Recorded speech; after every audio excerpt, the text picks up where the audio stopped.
and never giving up on solving whatever problem you face. There has to be an answer. Not necessarily always accurate to the third decimal place, but there has to be an answer and a solution to every problem. I have 3 wonderful kids. 2 of them are already at AUC as we speak.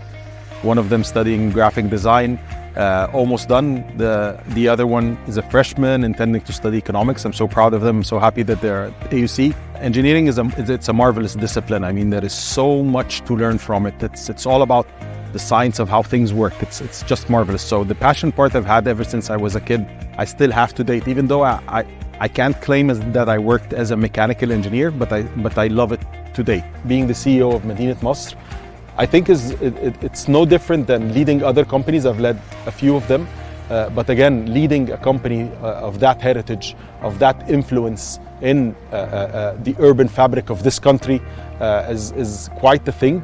I think my biggest achievement at AUC was, at the end of the day, getting the Bachelor's of Science degree in mechanical engineering. This was quite the thing, and I'm still very proud. I wrote a book a few years ago. It's unpublished yet.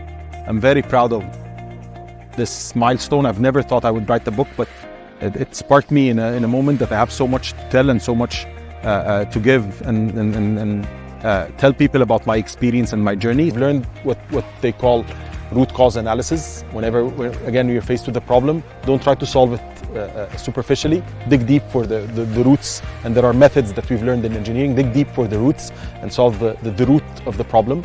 And have an open mind. Embrace failure, fall and stand up again. Keep going. Embrace change. Have an open mind.